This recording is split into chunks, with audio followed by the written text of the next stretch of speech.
So I'm really delighted to welcome to the panel, up onto the stage, some pretty key people to talk to you about their thoughts. So, first up, I'd like you to welcome with some great...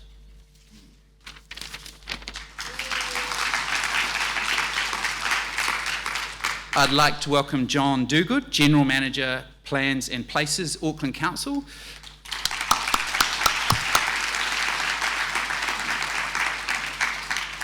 John has spent 20 years with the council and has a really intimate knowledge of the unitary plan and the changes going on, so he's a great person to have on the panel. Somebody I've worked with a bit and I just know has really great stuff to impart and it always lends great input. Pamela Bell, founder and former Chief Executive, Prefab New Zealand.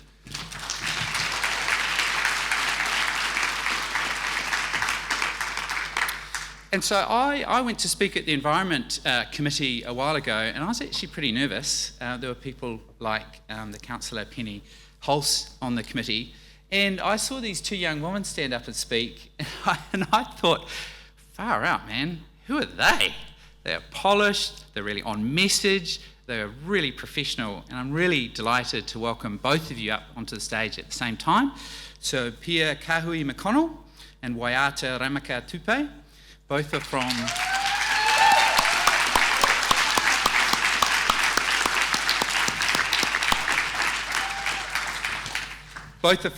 Paha Koe ki Tamaki, and they help educate rangatahi on the impacts of plastic waste. And it's great to have them here to represent rangatahi and how we can get a really inclusive city. So thanks for coming along. Finally, I'm really delighted to welcome somebody you should all know, Councillor Penny Hulse, a legend.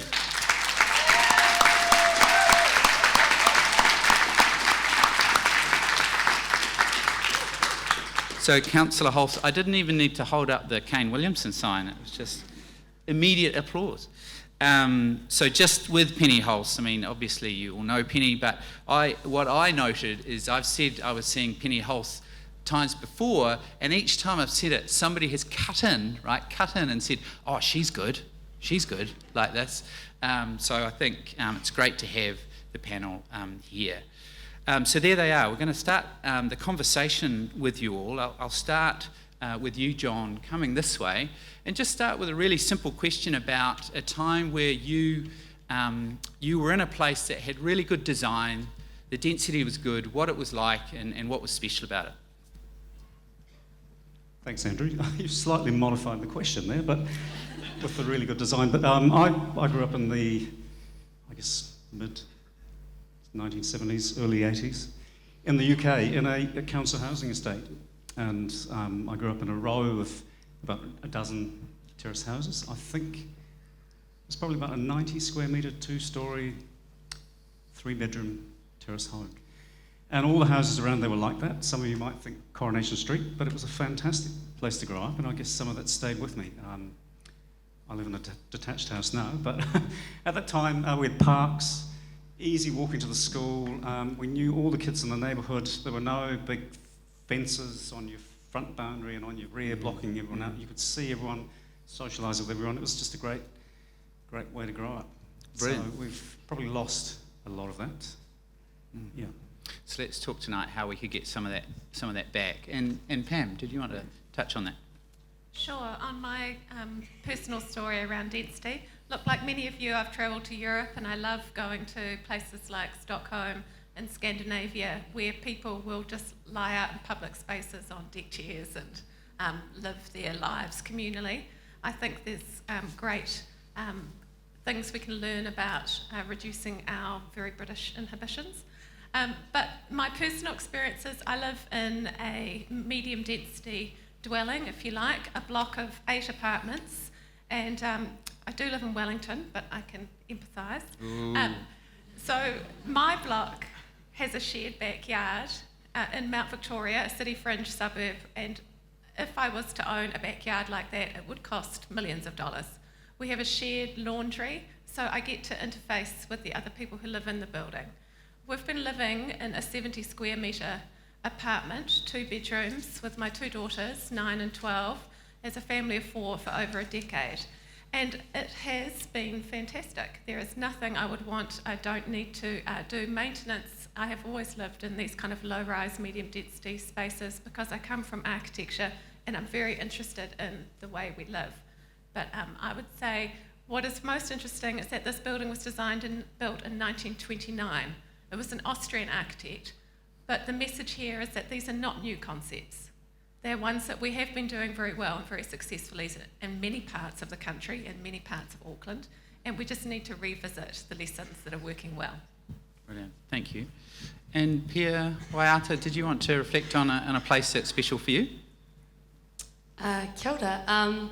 Firstly, ki te taho tuku mama no Ngāti Manipoto, ki te taho tuku papa no Ngāti Pirau, ko pēni na kahui makano tuku ingoa. Kia ora whānau, my name is Pia. I am one of the environmental youth leaders for Paragori Tāmaki, and I just wanted to start properly with our PPR. So, my density story is I grew up in Waterview.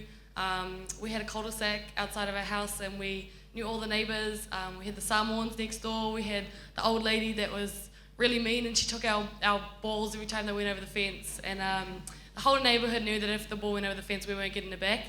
I had community around me 24/7. We had a massive backyard. I had a trampoline and a fijo tree. So I had a beautiful density story, I guess. Kia ora. Kia ora. Kia ora mai tātou katoa, he uri tēnei no apuhi no te aroa anō hoki ara ka noho nei au ki roto, kei Wainganui ki Tāmaki Makaurau. Kia ora mai tātou katoa, ko Waiatana me ka tupe tōku ingoa. I am a descendant from the north and the south, but I live in the middle in Tāmaki Makaurau. And my density story is, it's quite simple, honestly. I didn't know what density was. I used to just play. We would, I lived in Green Bay and we had a hub of, I knew where all my friends lived, and because I knew that my community was safe, I was able to walk through. We could play, we could go to Green Bay High School, we could go to Green Bay Primary, and we would just be friends. And it was people that I didn't have any connection to other than they were neighbours. They were my neighbours, and I was safe. And one time I remember that I got hurt, and someone else's mum came out of her house and she helped me. And I remember that there was a community feel to my childhood that really, really stuck with me. So, yeah. Kia ora, thanks a lot. Hey, guys, come on.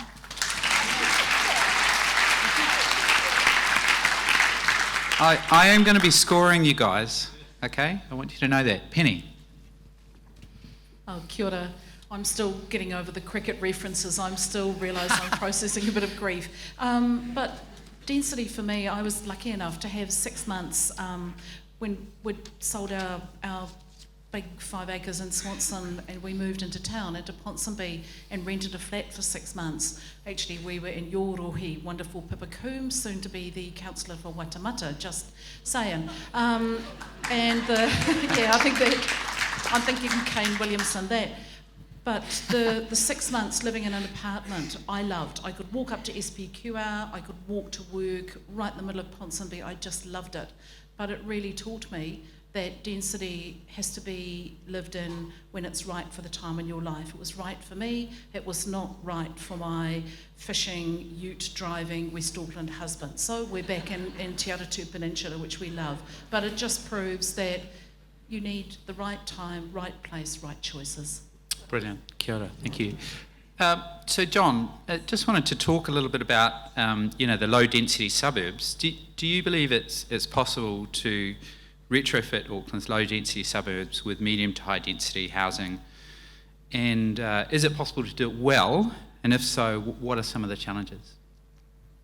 It is a challenge, but it is possible, in short. But I think, as we know, we're not London, we're not Barcelona, we're not Copenhagen, Stockholm. If you think about it, we don't have many suburbs that have those gridded streets. We've got hilly topography, lots of cul-de-sacs, lots of long meandering roads, and lots of spaces between houses and low density. So it's a challenge to accommodate medium density or terraced housing, apartment type developments in that kind of layout. But it's not impossible. It just does present challenges that you don't find with some other cities that are much denser, that were originally laid out with that sort of density, with the sort of places that Pamela talked about. So, but it can be done, and we're certainly looking to, we've allowed it to be done in Auckland through a very high-profile exercise that Penny Hulse led, along with Penny Pirt here and many others, but it was a huge exercise, and it was really important for Auckland to create those opportunities for different types of housing. And yes, there is some pain and some challenges, and we're not saying at council we've got the rules perfect. We're looking at the rules now again, just fine-tuning some of them. In some cases, we're not really seeing as much density as we probably should be seeing around transport hubs and town centres and so on. So we're looking at why that might be. And in other places, we are seeing some density, and the design isn't great. So we're looking into why is that happening? What more can be done to improve the quality of some of the housing that's going in at those higher densities? It does present design challenges, so I think we're fooling ourselves, and developers are, and property owners are, to think that you can build at that sort of density, or those sort of densities, 3, 4, 5, 6, 7-storey buildings, when you've never done it before. You need. There's a bit of design nous and expertise, and that's really required. And I think we're seeing that. The quality development in Auckland at those higher densities, that's respectful of its neighbours, and of the streets and parks around it, tends to be designed by people who know how to design. And that's not saying all designers know how to design, because as Pamela would know well, there are some architects and designers who've got a long way to go to get there as well, and may probably never get there. But anyway, that's just a planner's perspective on Auckland. And yeah, some of the challenges in that your question really is, how do you retrofit, how do you get those higher densities and get them happening well? So. Brilliant. Kia ora. Thanks, John. And so, Pam, it's not just an issue of more density and more homes, but it's also an issue of access to housing. So could you talk us through some of the alternative ownership models we should be exploring as a way to address housing supply and affordability? Some of your thoughts on that? Sure, but first of all, I'd be a little bit greedy and add on to John's I piece see. about Tricky. retrofitting.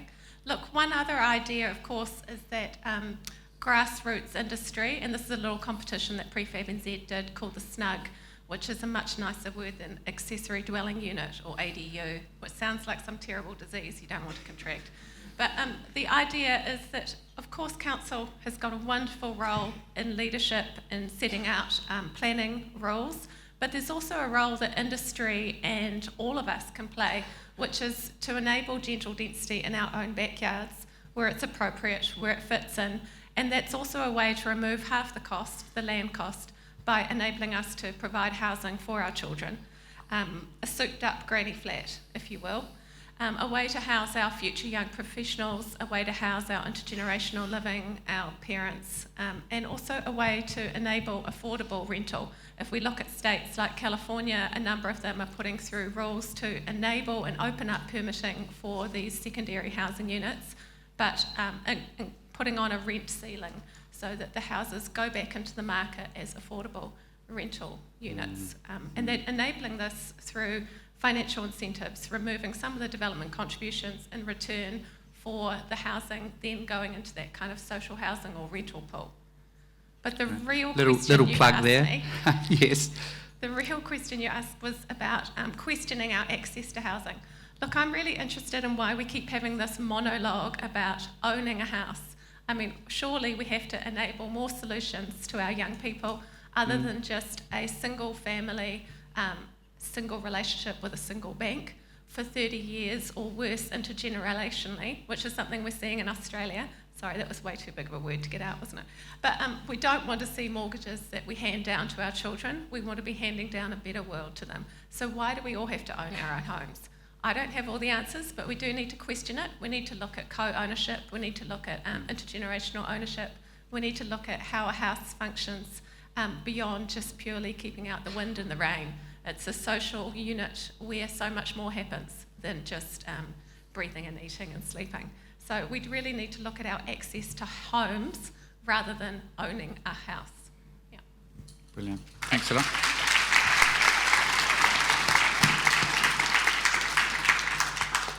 So in Pia, this is an opportunity to tell people about the work you're doing with rangatahi, as rangatahi. Talk us through what you're doing and how that's benefiting Tamaki Makaurau.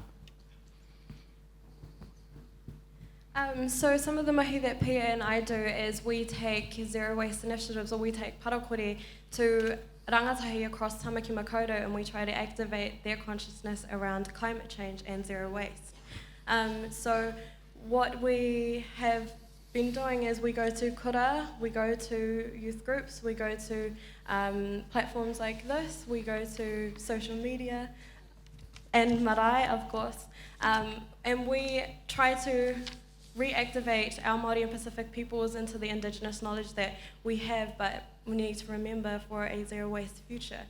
If that's a little confusing, it's just what Pia and I do is we try to show that our rangatahi perspective mixed with our Indigenous mātauranga can educate. That's all right. Yeah. Kia ora. Yes, so...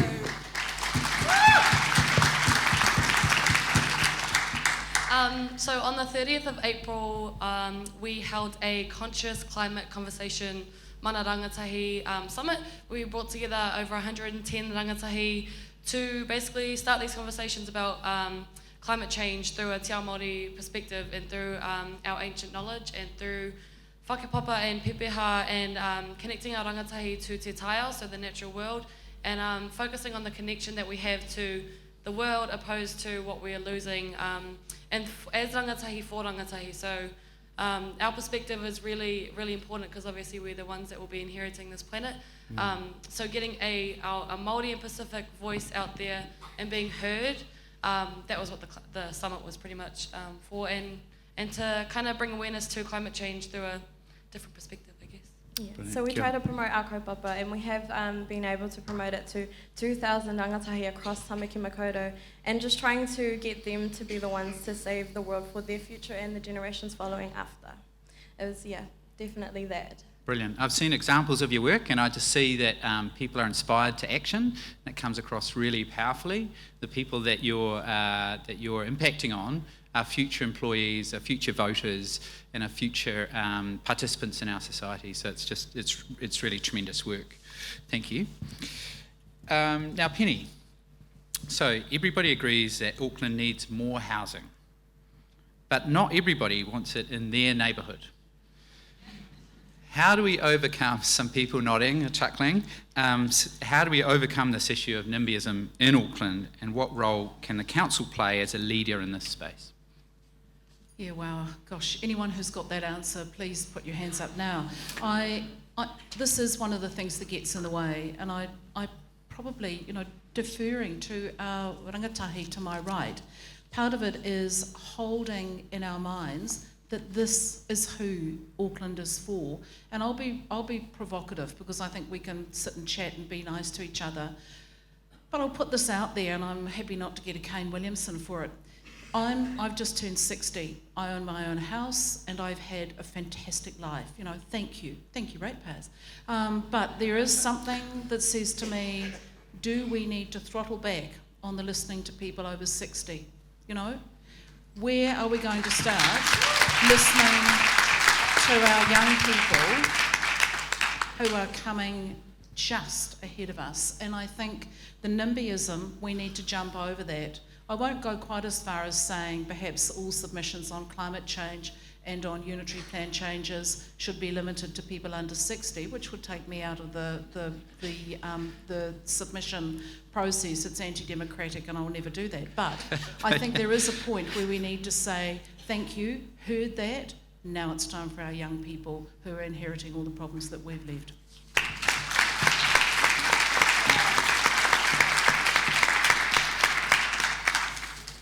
Kia ora, good challenge. I like it.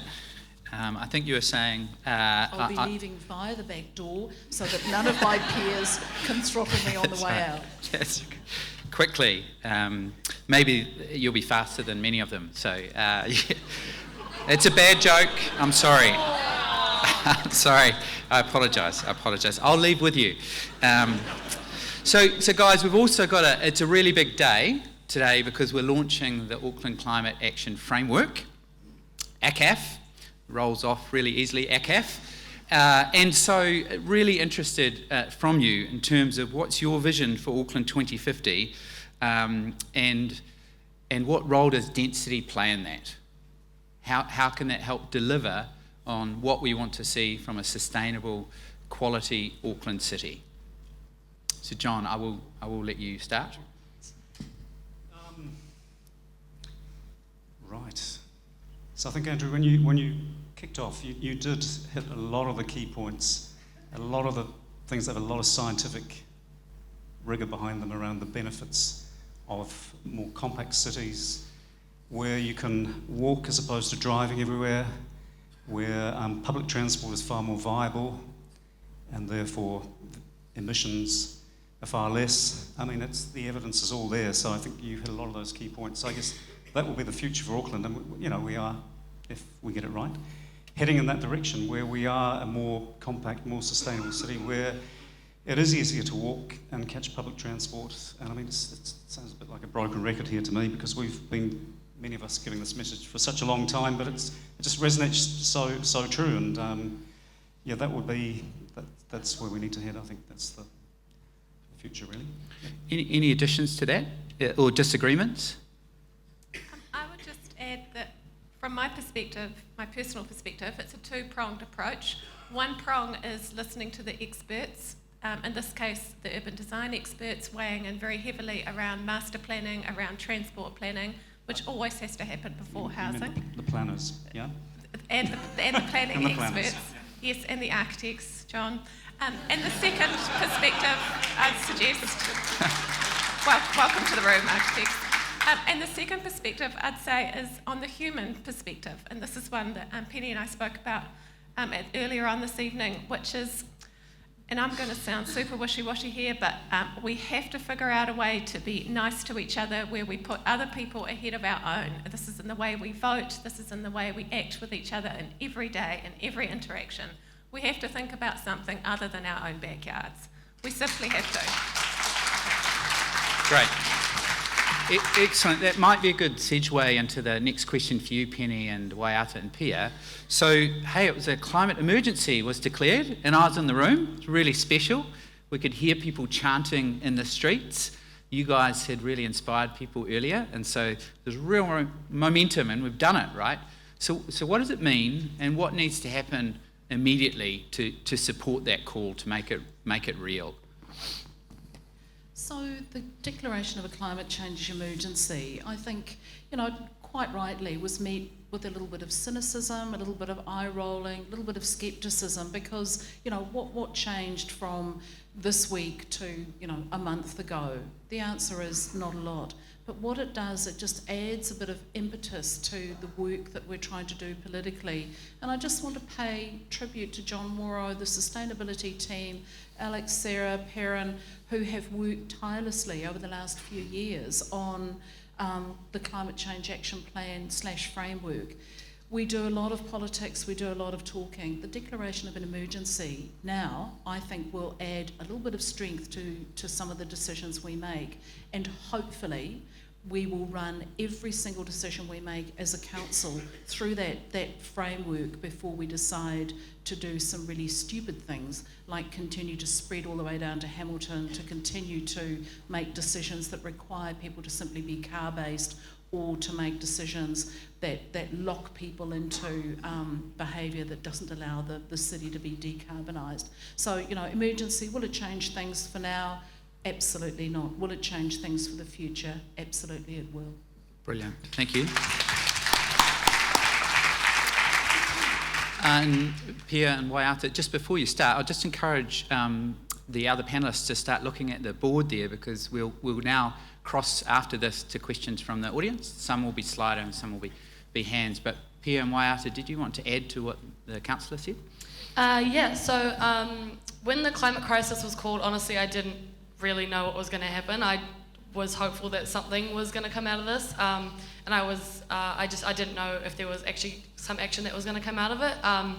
But I think calling it as an emergency, because that is really what climate change is now, is really necessary, because when we have an emergency in our everyday lives, we call the police or we call the ambulance, we call 111, we get directed to an operator, they ask us questions about what's happening, who's in the situation, what's going on, and some help will arrive eventually.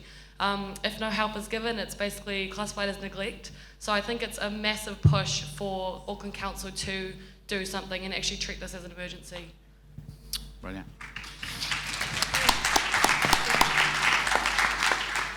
Okay, great. Just make a quick little, just to add to that, and I think Paz summed it up beautifully, but this isn't just Auckland Council. This is Auckland Council acting as a bit of a facilitator for what Auckland, and that's all of you, our businesses, our organisations and our extended whānau throughout the whole of Auckland, what is everybody going to do to deal with this emergency we're in? Yeah, here.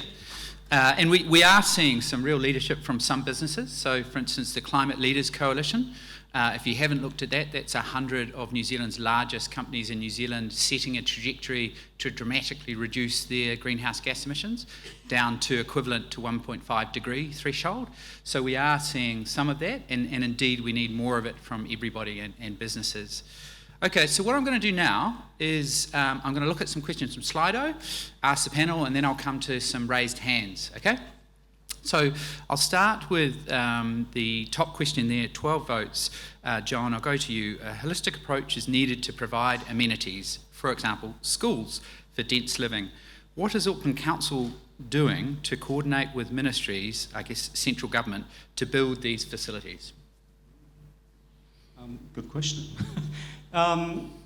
So for some of the large redevelopment, regeneration areas that the Crown is looking at, the government's looking at, we are in there, boots and all, with organisations like HLC, who started in Hobsonville and are now morphing into some other entity, Urban Design Group. Kaianga Ora. Development Group, Kaianga Ora.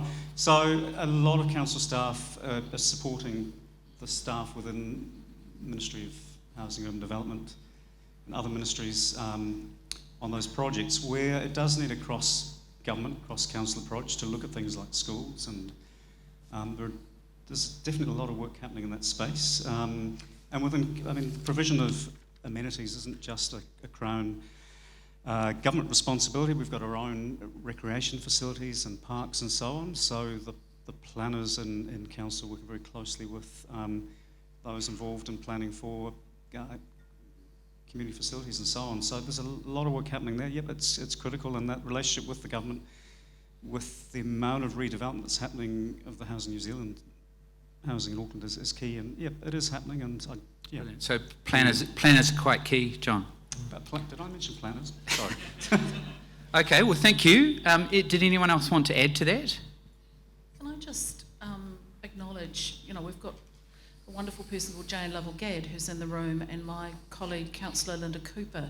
We, as part of Old Waitakere, were the key players in the development of the Hobsonville development, which I think is density done really well. In other words, good housing choice with good facilities. It took, we started about 18 years ago working with Ministry of Education to get the schools in there, so the schools were there as the houses arrived. This is really hard work, and I think it has been a bit chaotic, but we are certainly doing that work again, and thanks to our planners for that.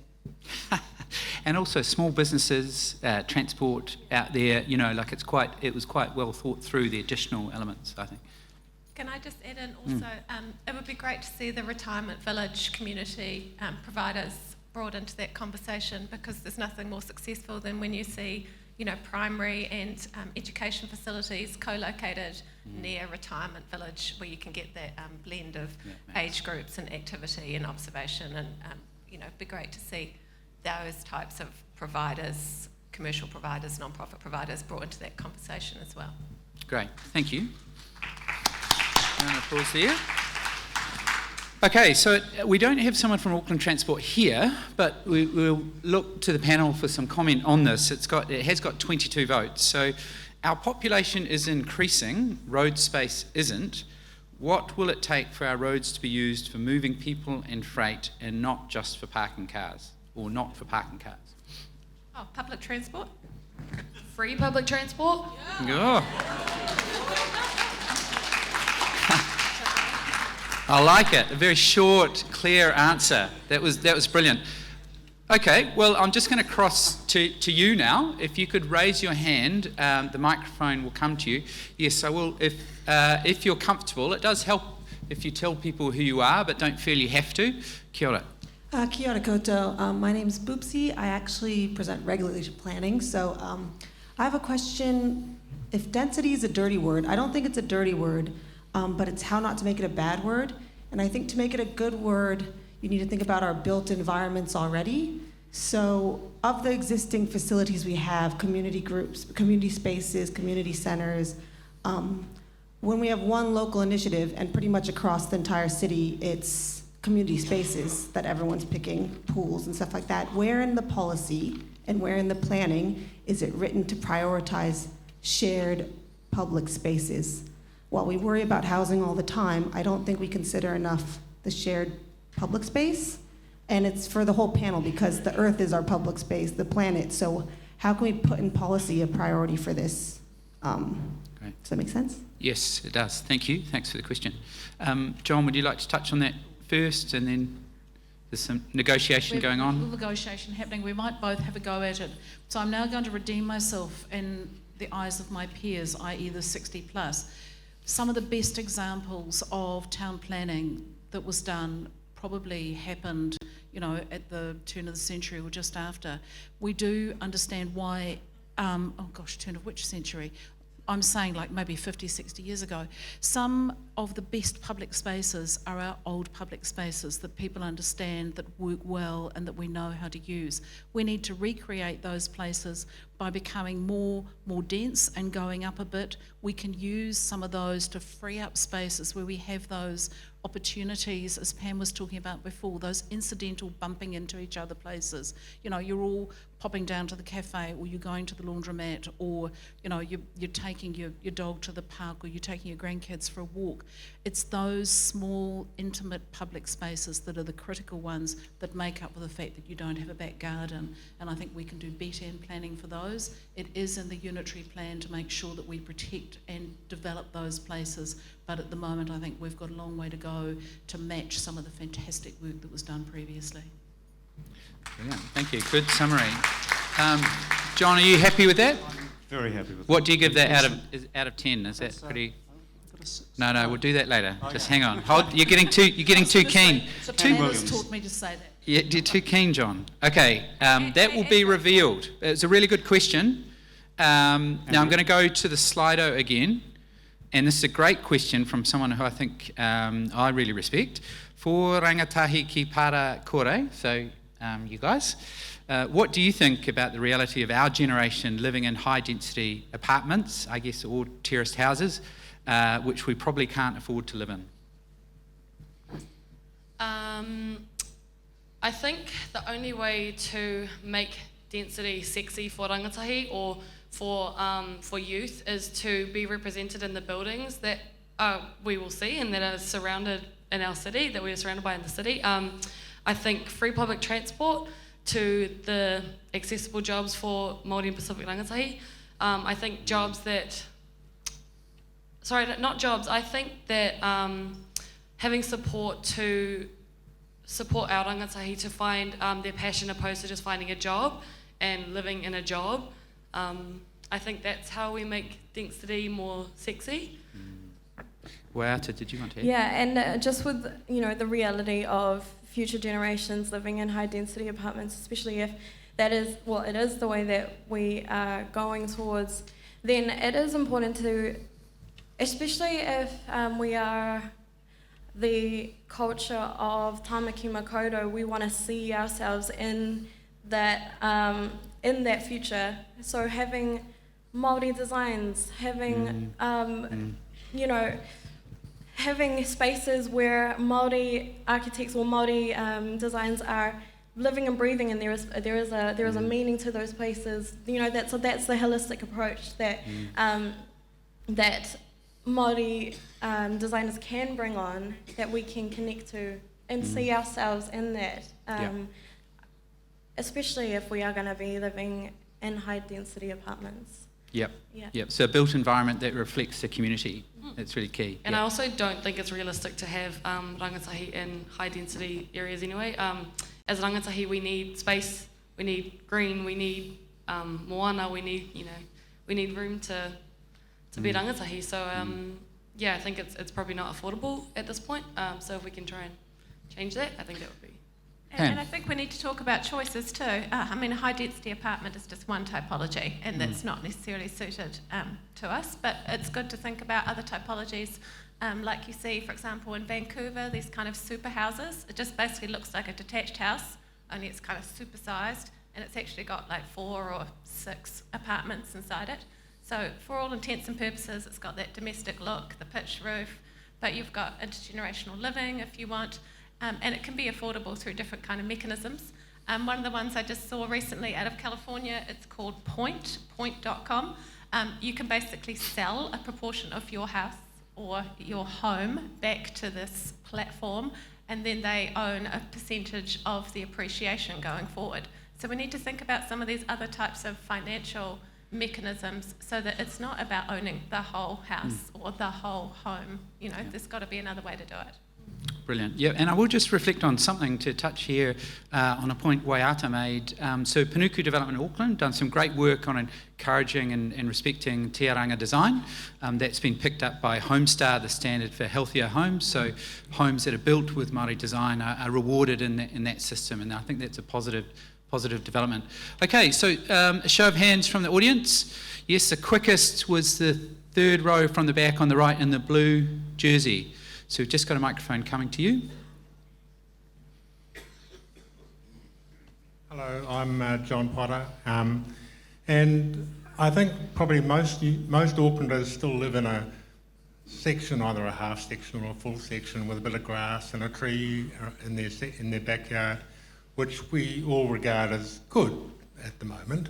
But as time goes on, and we're thinking now 20 years, 30 years, my grandchildren, when they're 50, in their 50 years' time, or maybe their children or grandchildren in 100 years' time, are not going to be living like that. They're going to be living in dense housing situations, particularly in the town centres. So the first question is, do you think pocket parks are a good idea? In other words, just a section of grass and maybe the odd tree. And secondly, if the panel does think it's a good idea, why is the council, seeing this is run by the council, why is the council, through its development arm, trying to sell off any pocket parks they can to get money for the council? I'd have thought that it's ideal, it doesn't cost them anything, to leave these as pocket parks for 20, 30, 40 years hence, so that they'll be able to be used by the community to let the grass grow under their feet and the trees to be climbed. Great, thank you. I think that feels like one that I should field, and it does. We are getting quite a lot of people grumpy with us for the properties that we are selling, and I think at times it does look as if we've got a bit of a wholesale sell-up happening out in Auckland. But what we're trying to do is to say, in some areas they're lucky enough to have pocket parks, let's make sure that we keep those, but some areas have nothing. And there are some areas in Auckland who didn't invest in pocket parks and in open spaces, and we do have to redress that inequitable balance. We don't sell pocket parks in areas that don't have enough parks, and we will certainly make sure that as we densify, that there are places that people can walk to that are small pocket parks.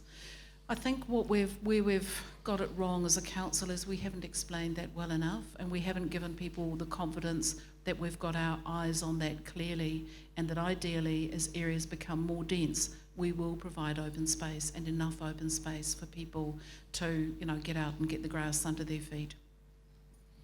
Great, a great answer. Thank you, Penny. So, So I'll just ask for the microphone down the front here. Just coming. I've already got it. Oh, you've already got the mic. Okay, we'll go to the back and then we'll come to you. Sorry about that. Yep.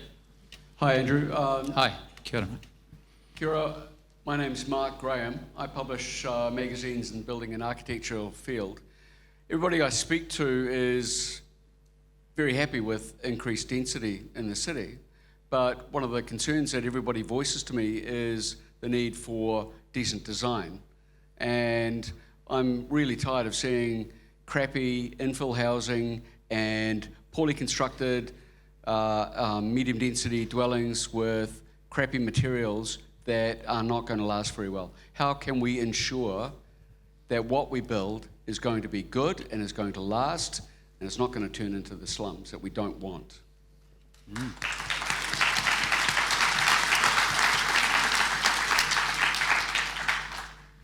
Those are all very topical points, and there's a huge amount of dialogue in the construction industry about the quality of our construction, our building materials and products and methods. You'll be aware that Minister Salisa announced a building legislative reform consultation period recently, and those submissions are being put together by MB as we speak. And one of the solutions put forward is the idea of a national material and product database as a way to have predetermined information and compliance on hand so that our wonderful building consent authorities and the building consent officers can process with clear and transparent information. Let's just say that this is a work in progress, and as far as I'm aware, it's one of the highest priorities of both MB and Minister Salisa's team.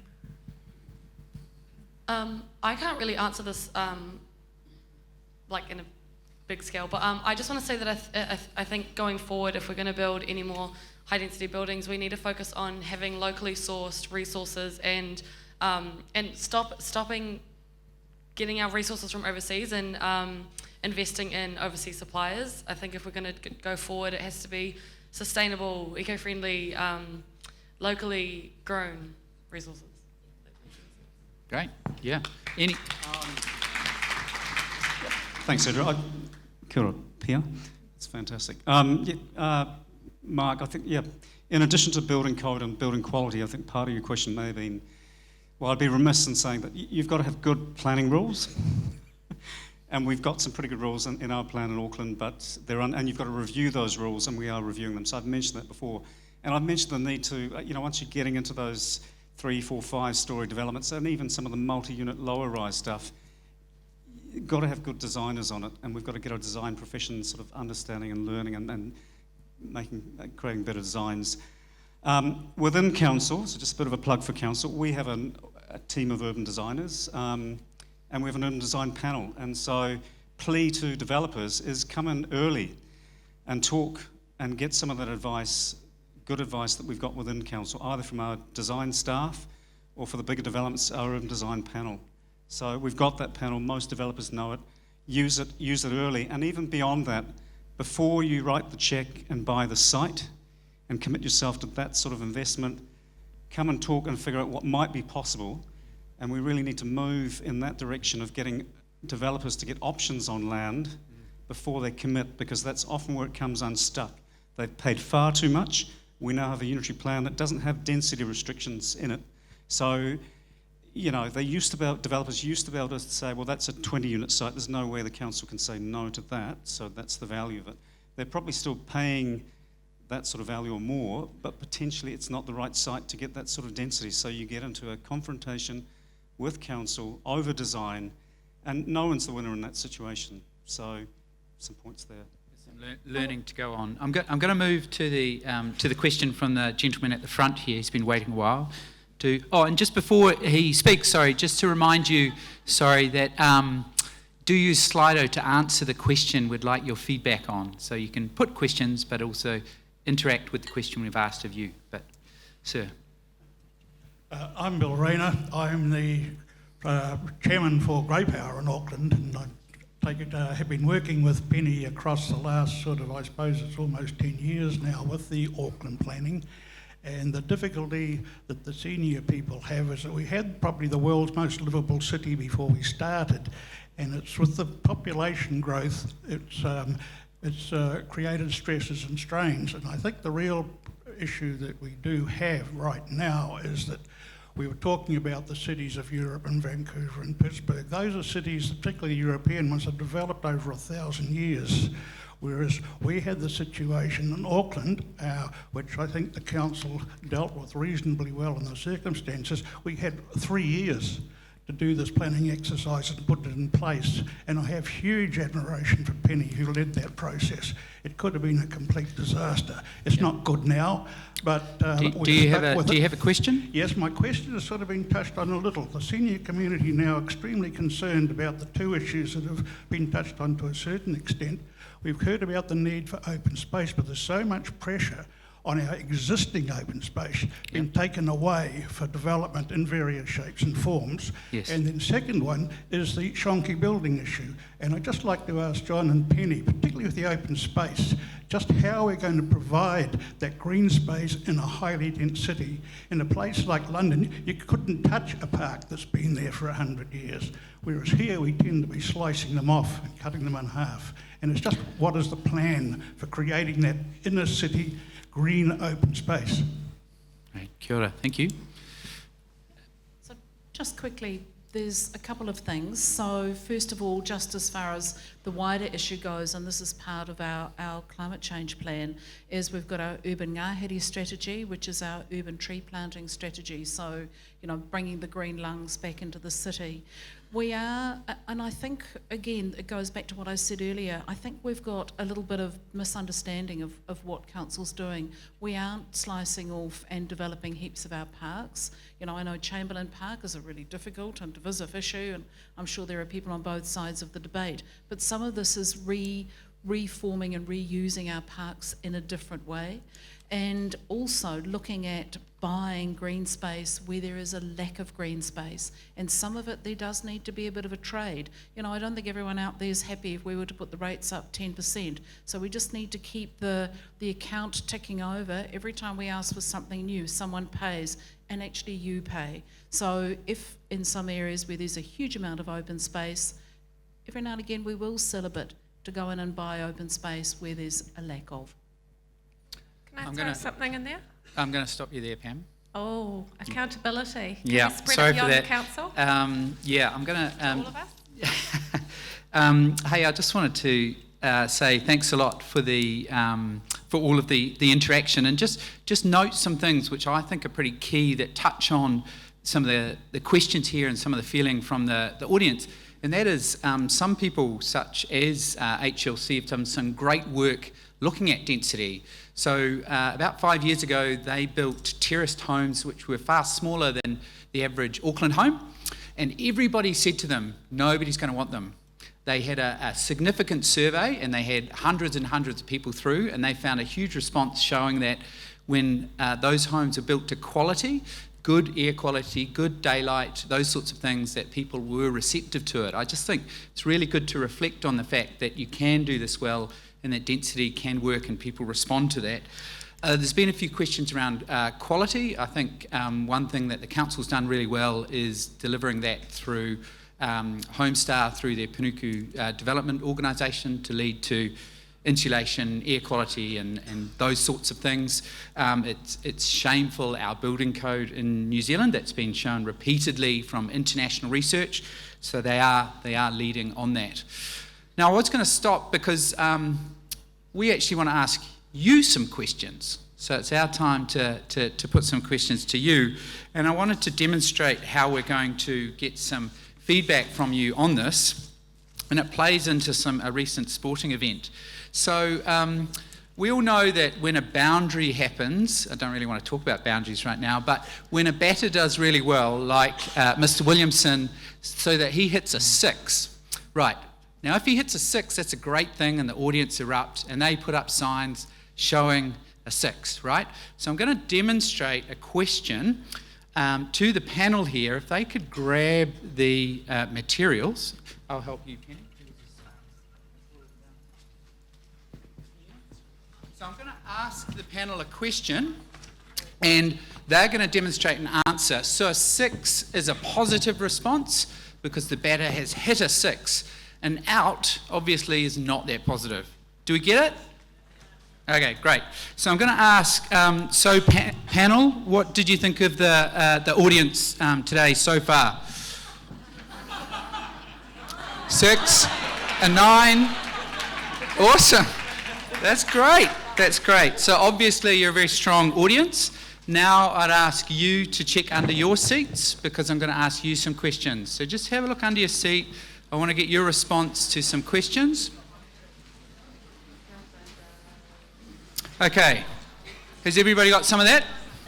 So a 6, is a 6 a good response? Okay, great. So what do you guys think? Are we doing enough to increase density in Auckland? Hold up your panels. Look at that, wow. A few 6s over here. Okay, great, thank you. A few 6s here, thanks a lot. Are we doing density well? Great. Are we doing density well is the question. So a few outs, a few 6s here, third row back, that's useful. Okay, so now moving on to the Auckland Climate Action Framework. I feel like I'm at the cricket, although that's quite hard. Science says we need to cut carbon emissions by 50% by 2030. Do we need Auckland to move to that target and cut their emissions by 50% by 2030? Let's have a look. Okay, so lots more 6s. Okay, there's a few 9s out there. I want to ask about maths competence at the moment. Okay, so just last 2 questions. Do you really think, if a number of people have said this, obviously, I couldn't comment, but do you think Kane Williamson should run for Prime Minister? 6s. And perhaps more importantly, should Kane Williamson run for Mayor? Okay. Hey, thanks so much for your feedback. Just to help inform the polling around the Auckland Climate Action Framework, that was a resounding row of, I'd say, 95% 6s and 5% 9s in response to that question. So that's pretty special. If anyone wants help with their mathematics, we've got some tutors at the door on the way out. Hey, first of all, don't you think the panel were great? Gave up their time.